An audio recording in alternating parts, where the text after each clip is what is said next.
કેટલાક લોકોને એક્સપ્રેશન કરવાની, દેખાડવાની, કહેવાની આવડત ન હોય. અને એમાંય ખાસ કરીને ભારતીય પુરુષોનો તમે વિચાર કરો તો તમને સમજણ પડે. 3 વર્ષનો છોકરો એને રડે ને એટલે એની મમ્મી ખકડાવે, છોકરી છે એટલે રડે છે, છોકરી છે રડવાનું બંધ કર. થોડો મોટો થાય, 10-11 વર્ષનો થાય એટલે અરીસામાં જોઈને આમ પટિયા પાડે તો એની મમ્મી કે અરીસામાં હું જોયા કરે, છોકરી છે. થોડો વધુ મોટો થાય, મમ્મીને વાલ કરવા દે કે આ ઘરે છોકરીઓની જેમ ચોંટાચોટ નહીં. અને પછી જ્યારે થોડોક મોટો થાય, લગ્ન કરે, ત્યારે પત્ની પહેલી ફરિયાદ શું કરે? તમને તો કંઈ આવડતું જ નથી, તમને તો ઇમોશન જ નથી, તમને તો લાગણી દેખાડતા જ નથી આવડતું. પણ 3 વર્ષનું હતું ત્યારથી એને ધમકાવી એની લાગણી એને કંટ્રોલ કરતા શીખવી. પુરુષો દેખાડે નહીં, પુરુષો દેખાડે નહીં. મારે આ બધા બહેનોને પૂછવું છે, ખરેખર અને દિલથી પૂછવું છે, તમારા ઘરમાં શરૂઆતમાં પૈસા આવવાના શરૂ થયા થોડાક, ત્યારે પહેલો મા બાપનો વિચાર કર્યો? હા કે ના? હા કે ના? પછી છોકરાઓનો વિચાર કર્યો? હા કે ના? જવાબ આપો. આમ કરો છો તો હા. પછી તમારો વિચાર કર્યો, બરાબર?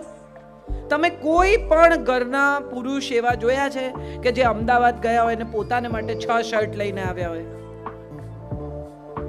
કેમ હવે કોઈ જવાબ નથી આપતું?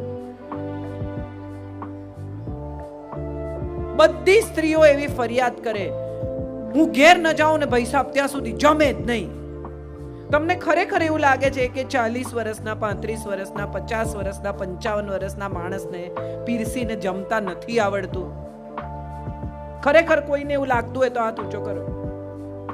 એને આવડે જ છે, પણ દિવસનો એટલો ભાગ તમે સામે બેઠા હો અને તમે હો ત્યારે જમે એવો એનો પ્રયત્ન હોય છે, એને કહેતા નથી આવડતું, એ એનો પ્રોબ્લેમ છે. આપણે બધા જ શબ્દોમાં ના સાંભળીએ ને ત્યાં સુધી આપણને સમજણ નથી પડતી. એમની આંખમાં દેખાતો સ્નેહ, એમના સ્વભાવમાં દેખાતી અમુક પ્રકારની રુજુતા, લાગણી, એ આપણને નથી દેખાતી. હમણાં જ એક મારી બેનપણી મને કહેતી હતી કે એની દીકરી પરણીને ગઈ છે અને બધા બેઠા હોય, વાતો કરતા હોય, મજા કરતા હોય, ત્યારે અચાનક દીકરાના ફાધર, એના સસરા આવે ને એને ખભે હાથ ફેરવીને કે બેટા તું સુખી છે ને? લગભગ દર અઠવાડિયે એકાદ વાર આ સવાલ એ પૂછે. આ લાગણી નથી?